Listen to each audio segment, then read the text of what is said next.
Senhoras e senhores, boa noite. Oferecemos-lhe uma bela exposição, provavelmente educativa, mas certamente aterrorizante, nesse nosso mausoléu do pavor. Nossa casa está cheia de duendes, demônios, gnomos, fadas más e algumas presenças demoníacas.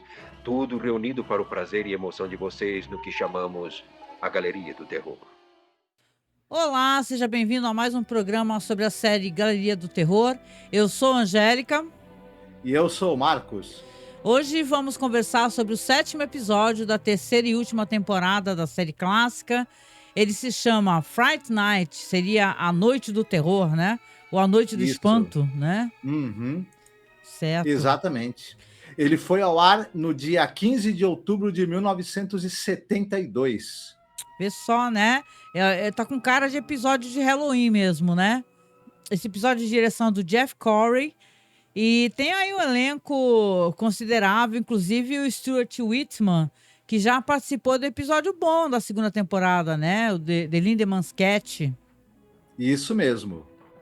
E a gente já falou, o Jeff Corey, a gente já falou que ele era um cara que ele era basicamente ator de cinema e TV, mas ele andou dando suas cacetadas ali na direção, e onde ele pôde exercitar mais o seu talento como diretor foi justamente na série Galeria do Terror, na qual ele dirigiu 9 episódios já.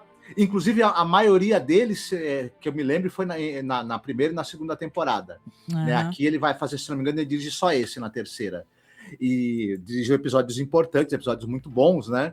O pessoal vai lembrar de Certas Sombras nas Paredes, Academia, né?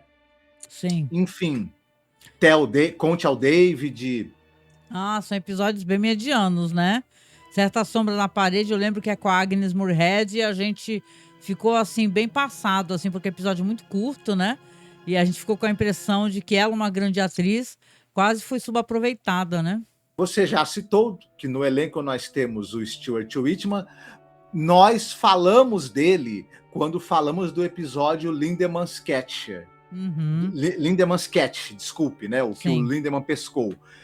Citamos aí que o cara teve 50 anos de carreira e, enfim, ele... Não sei se eu cheguei a falar, mas citando coisas que a gente talvez não tenha citado, ele foi o pai, o Clark Kent da série do Superboy dos anos 80. Você não lembra dessa série? Nem eu não cheguei a assistir. Né? Nem eu também não assisti, não. E ele também, ele era o ator principal, ele era o protagonista da série Cimarron Strip. Era um ator já bem conhecido, né? Aliás, o episódio que ele aparece da segunda temporada é bem melhor do que esse aqui. Esse aqui é um episódio bem mediano, vamos colocar assim, né? Bem... Sim. Assim, tem um elenco legal, mas episódio bem... Assim, não é um grande episódio nem de terror, assim, né? E tem umas atuações exageradas, né? Acho que você vai falar dela aqui, da Barbara Anderson, né? Que ela é vencedora do Grammy, porque ela era de uma série de TV chamada Ironside, né?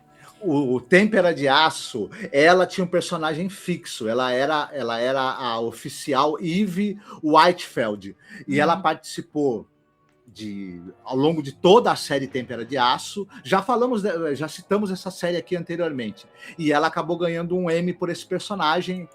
E, além disso, ela é a Lenore do episódio A Consciência do Rei, da série clássica de Star Trek. E ela também tinha um personagem que ela apareceu em vários episódios da série Missão Impossível. Ela era Mimi Davis. Muito então, uma atriz que ela tem uma carreira também longa, ela está viva, ela tem 79 anos, e uma atriz bem interessante. A gente vai ter também a participação da Ellen Corby, e essa mulher, nós já falamos dela também, ela basicamente teve uma carreira de mais de 70 anos. Ela era dos Waltons, né? Isso, ela era a Esther. Aliás, tem um assunto bem interessante, assim. Eu lembro que tem aquele ator, né, que ele até participa daquele episódio de Night Gallery com a Barbara Steele, que eu tava vendo uma entrevista dele, ele falou que foi um grande... Ela era uma atriz muito generosa, essa atriz, entendeu? Ela, principalmente com os atores muito jovens, a série que os Waltons tinham atores mirins, né, gente jovem. falou que ela era muito generosa e quando ela faleceu, né, que ela faleceu durante a série, Uhum. ela deixou um grande trauma, assim, né? Ela era muito querida, né? E era uma atriz muito legal. Aqui ela faz a senhorita Patience, que não Uhum. tem nenhuma paciência. É muito engraçado o Sim. personagem dela. A gente talvez não tenha falado isso, mas ela tem mais de 270 créditos. E assim, ela ficou muito tempo. Primeiro, ela começa em 28.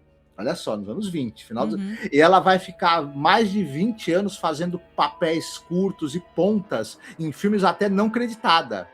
é Mas aí, verdade. aos poucos, mais para frente, anos 50, 60, já. Ela nasceu em 1911, então ela já tinha uma certa idade quando ela começou a despontar mais, fazer papéis mais importantes, mais significativos no cinema e na TV. Ela contracenou com a Agnes Moorehead no filme A Margem da Vida, por exemplo. Olha que legal.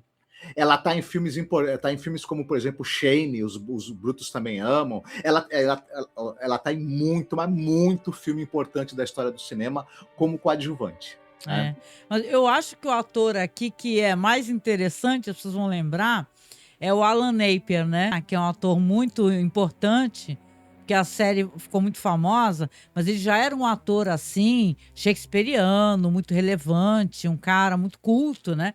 Mas ele ficou muito famoso por ser o Alfred, na série do Batman, aquela série de TV, né? Uhum. Exatamente, é uma cara que todo mundo que tem a nossa idade e assistia a televisão conhece. É o Alfred da série do Batman e do filme da série também.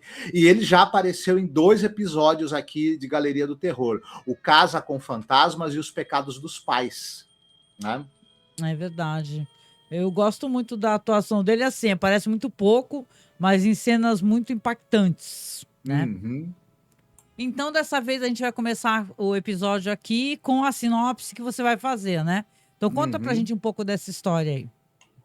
Você tem um casal, é o Tom e a Leona. O sobrenome deles é meio Ogilvy, algo assim. O Tom é escritor e eles herdaram ali uma propriedade, uma casa antiga ali, que era de um primo dele, o primo Zacaria, que é o personagem do Alan Napier. Né? E, e é uma casa bastante grande, confortável, e o casal fala: poxa, vamos para lá, né? Herdamos a propriedade, vamos morar ali. Ele também, como ele é escritor, ele precisa de sossego, precisa de um espaço bom para ele poder ficar ali concentrado escrevendo. A casa, além de ser um tanto quanto afastada, tem um bom espaço para ele fazer um escritório para ele. E, ó, beleza. Eles são. Quando eles chegam na casa, tem uma governanta que trabalhou nessa casa por mais de 20 anos. Ela foi meio que a governanta do primo dele. E ela tá ali para deixar tudo organizado e dar para eles instruções sobre a casa. E é a Miss Patience, que é vivida pela Ellen Corby. Aliás, é muito legal o fato dela se chamar Patience, porque ela não tem paciência nenhuma. Ela é uma mulher bem nervosa e irritadiça. Mas será que ela é uma pessoa nervosa e irritadiça ou ela está nervosa porque ela está lá na casa?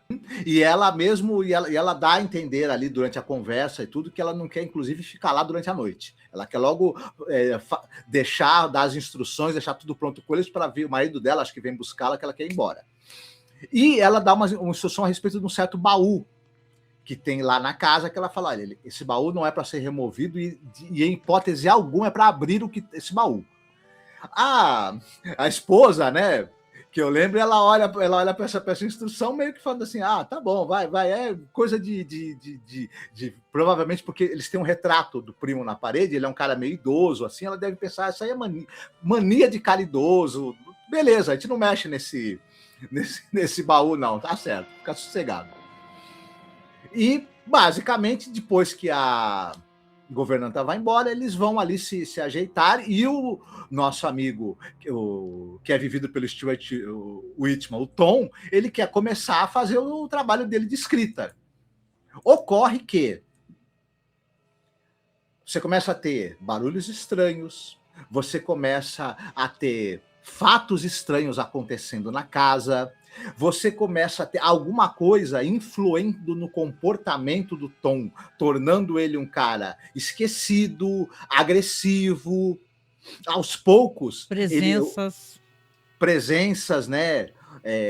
E E isso começa a afetar também a esposa. O Tom começa a ser afetado, a esposa começa a ter dificuldade para dormir, a esposa começa a ter um comportamento também, se sentir perturbada, sentir alguma presença na casa, e basicamente algo vai ficar infernizando esse casal e tentando levá-los à loucura, ou até talvez a cometer um ato extremo um com o outro. E a gente não sabe o que é. Ou melhor, vamos saber, claro, óbvio, que tem alguma relação com esse tal baú que não pode ser mexido, né? Tem um momento que ela fala, por exemplo, que ele foi se deitar na cama no meio da noite, depois, quando ele tá chegando, tipo assim, no meio da noite, fala assim, ué, você se arrumou, subiu de novo e agora voltou pra deitar? Você não tava deitado aqui do meu lado? Ele falou, eu não, acabei de descer. E tem uma coisa dele ficar o tempo todo querendo tomar todinho, né? Vamos chamar de achocolatado. Toda hora, cadê o todinho? O todinho pra cá, todinho pra lá. Ele Qual chama é o lance? Ele fala, cadê o meu cacau? Eu quero meu cacau. Que é coconut, negócio assim, né? Coconut não, é cocoa, não sei dizer. My cocoa, né? Eu quero meu cacau. Ai, cadê? Nível, vamos passar pro português BR. Cadê meu todinho? Você já fez meu todinho? Traz meu todinho. Assim, esse cara, logo no começo, antes da casa estar influenciando ele já é um cara meio babaca, tá? Porque quando ela faz a piada, ele fala assim, você é muito engraçado, seria bom se você soubesse pilotar o fogão. Ele fala isso, tá? Ele fala isso. Ele é aquele cara que, assim, ele é escritor, mas ele é um sujeito cheio de... Ele meio que se acha a estrela da casa, né? E tal, a mulher faz tudo para agradar ele, e o cara continua sendo um chato exigente, que é o cacauzinho dele, o todinho dele toda hora, né? Cacau não, o todinho, cara, o todinho. O todinho dele toda hora. Enfim, um cara meio mala, né? E ele, agora, com alguma coisa, alguma presença ali na casa, alterando o comportamento dele, ele passa de ser um babaca a ser alguém, inclusive, até agressivo e potencialmente perigoso. Não, esse episódio ele é cheio de coisas estranhas, tá? Assim, antes da gente contar o desfecho. Ele tem uns efeitos especiais, tá? Que estão mais para defeitos, mas são os efeitos. Não, porque esse baú que tá no escritório dele, que não pode ser movido, ele fica levitando, ele fica balançando. E tem um negócio também que ele fica andando para lá e para cá naquelas tábuas que rangem. E a mulher fica ouvindo o cara lá tentando dormir e rangendo as tábuas, né? E então, é uma situação assim dos dois assim bem problemática, assim, os dois peritos já não se dão muito bem, né? Acho que até pela diferença da idade, tá? Porque a atriz na época tinha 27, ele 44, tá? Então tinha uma grande diferença de idade, né? Aí, né? Sei lá. Uma coisa em relação a esse ator, ao Stuart Whitman, é que ele tinha 44, mas com a carinha de 64. Porra, ele tá estragado, né? Tá estragado. Acho que é muito sol, cara. É muito sol. Eu diria que ela aparenta ter um pouquinho mais do que 27. Digamos assim, a gente acha que ela tem uns 30. Mas a gente olha pra cara dele e fala, ele tem 60 tranquilo. Caralho, mas tá não foda, tinha. parece pai dela. Mas tá, não vamos, né? Não vamos problematizar não vamos entrar no etarismo, essa questão né? do etarismo, né? Não tem amor, não tem idade, né? A não ser que seja menor de idade, aí é crime, ok? Bom, mas de qualquer maneira, assim, é um episódio cheio de... Ele tem um andamento muito estranho, tem umas atuações muito exageradas. Eu acho que essa atriz, a Barbara Anderson, que é uma boa atriz, pelo menos ela provou ser uma boa atriz, ela tá só sabe gritar e fazer carão, né?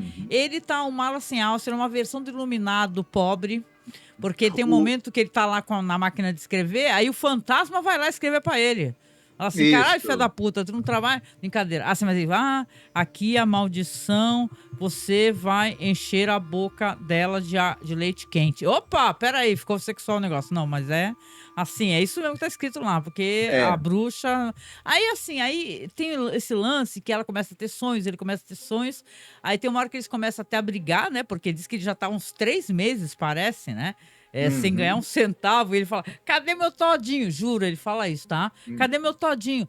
Não tem dinheiro pra todinho, agora é só leite. O leite lá no fogão, lá, subindo lá, né? Sim. Aí o leite subindo, os dois brigando e tal, saca? Aí batem na porta, aparecem 2 figuras, assim, fantasmagóricas, assim, né?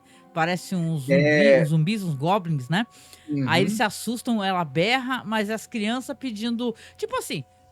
Não tem coerência no episódio. Se ninguém chegava perto da casa na cidade porque tinha medo da casa, por que as crianças Porque foram lá bater na porta pra pedir doce? Isso. Nada a ver.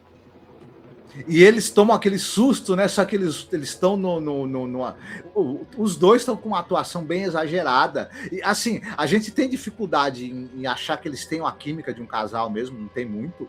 E que você falou dos efeitos, né? Dentro do baú, a gente já pode até. Tem realmente duas coisas ali, duas figuras, duas criaturas que não se sabe. A gente começa a escutar vozes. A gente só vê sombras, na verdade, na parede. Isso, mas depois, mais pra frente no episódio, a gente começa a escutar duas vozes ali, de duas criaturas até mancomunando que estão querendo lascar com a vida dos dois. Esses dois seres não são mostrados só sombras, e quando eles vão usar os poderes deles ali de sugestão, começa a ter uns efeitos óticos bem pobres, sabe? Convenhamos, mas bem pobres. Nossa. E a gente fica meio... Essas criaturas, se elas são a gente não sabe que tipo de criatura que é.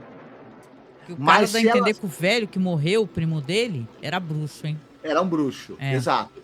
Só que assim, o efeito ótico que é usado para mostrar ali que as criaturas estão usando os poderes dela é um efeito óticozinho bem mequetrefe, que ele não funciona para sugerir nada decentemente. Era muito mais interessante, na minha opinião, se eles vão usar, em algum momento, mais pra frente no episódio, eles vão usar uns efeitos de maquiagem num certo personagem. Eu achava que era mais interessante eles terem guardado esse recurso pra maquiagem dessas criaturas e mostrado essas criaturas em algum momento. Até que no final, porque assim, a gente pode até contar, tá?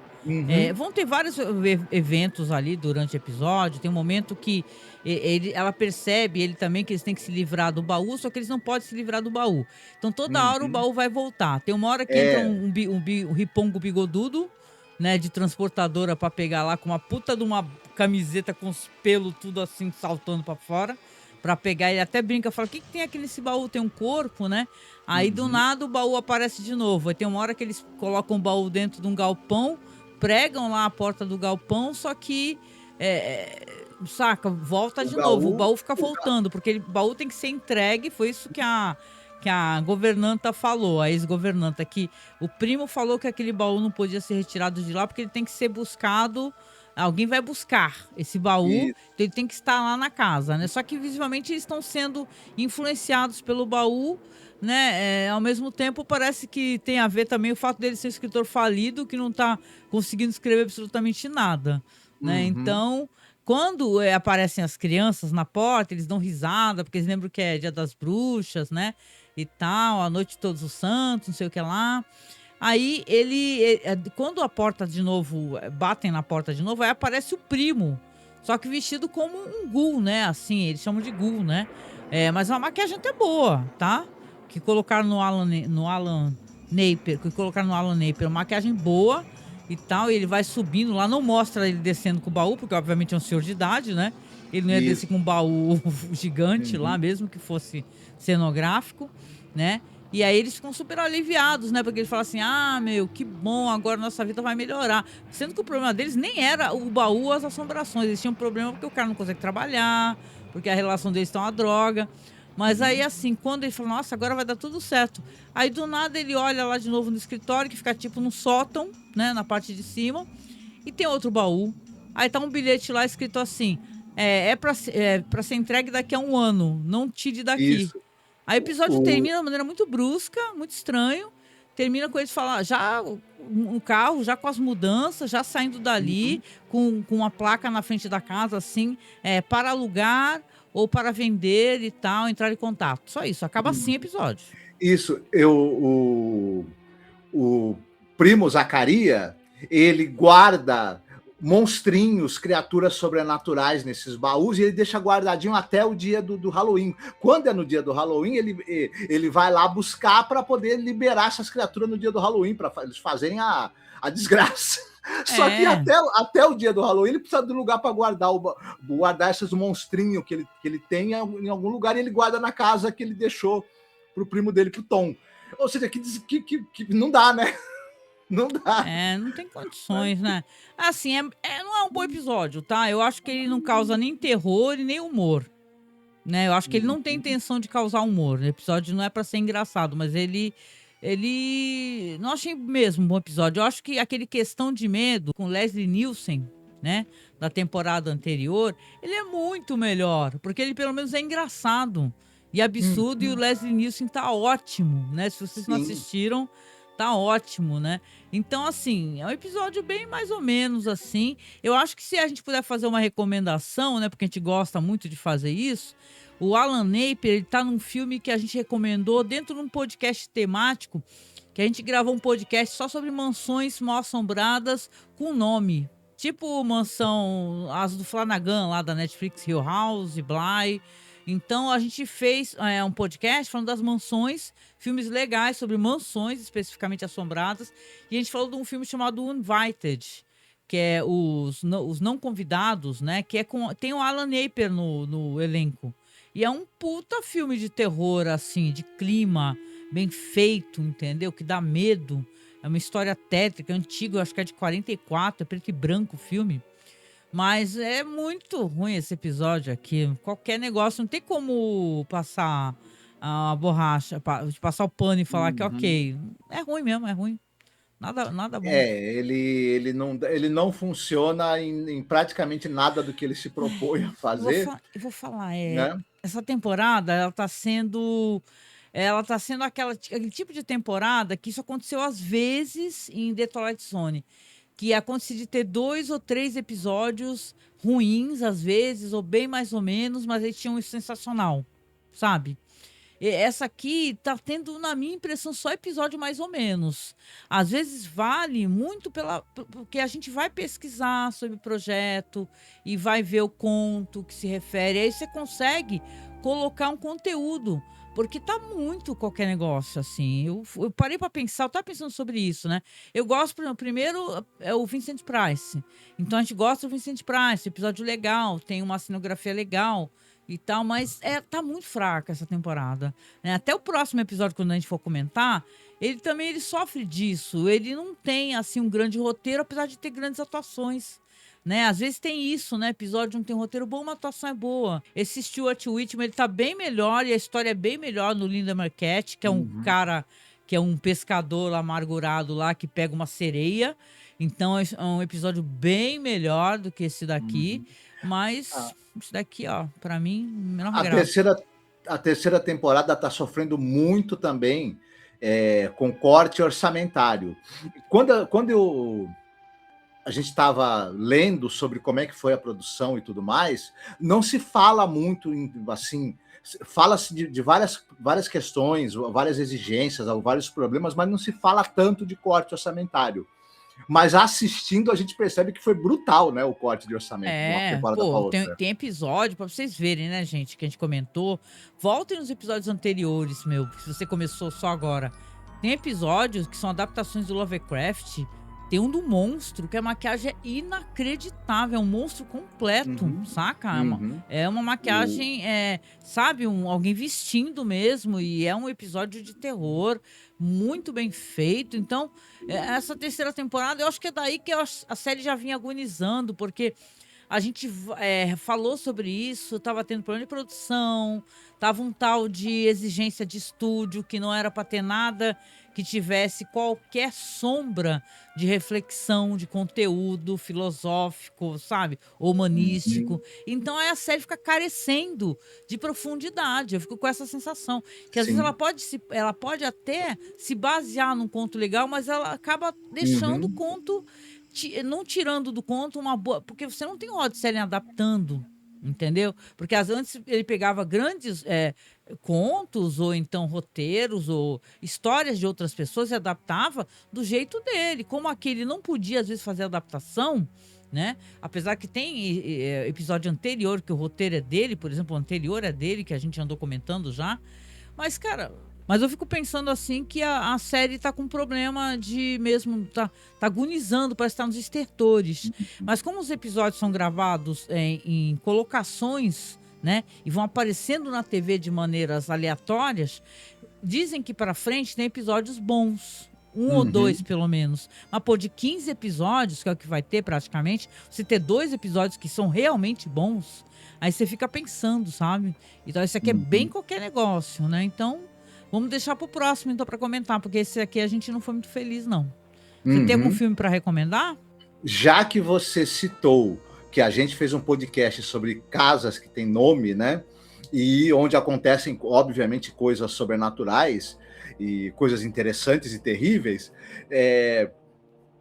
quem talvez ainda não conhece, não assistiu as 3 séries que o Mike Flanagan fez na Netflix, a Maldição da Mansão Hill,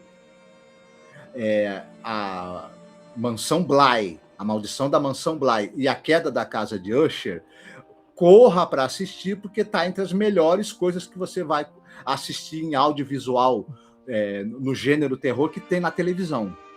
Então, pô. né? Eu acho que ele é um dos melhores diretores de terror, assim, da atualidade. Com toda certeza. Desde o primeiro filme dele, que a gente já comenta faz anos, né? Que é o Absentia, né? Isso. Que é um filme, assim, de crowdfunding, sabe? O cara entrega uma história inacreditável. Nenhuma das 3 séries são adaptações fiéis dos livros de origem. O da Shirley Jackson, A Maldição da Casa da Colina, ou A Volta do Parafuso, que é o da Mansão Bly, né?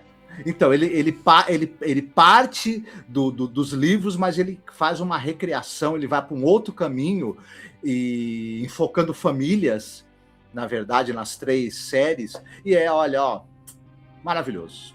Maravilhoso. É isso, né? Paciência. Às vezes tem episódios que realmente não nos agradam, mas não quer dizer que não possa ter agradado você. E se por acaso você achou legal, né? Conta pra gente por que você gostou e tal, né? Porque eu odeio sentar pra gravar, seja lá o que for, pra reclamar. Eu tenho um problema com isso. Inclusive, até quando a gente vai fazer live, eu não é muito minha vibe ficar reclamando das coisas. Eu acho isso meio chato, né? Mas fazer o quê? Eu não achei um bom episódio mesmo, assim, entendeu? Então a gente tá com a impressão de estar vendo os estertores de uma série que tinha tantas possibilidades, sabe? Claro que isso faz muitos anos atrás, mas mesmo assim, né? Acho que talvez lá no nosso top 20 a gente consiga explanar melhor essas coisas aí, comparando os episódios entre si, né? Mas conta pra gente o que você achou, né?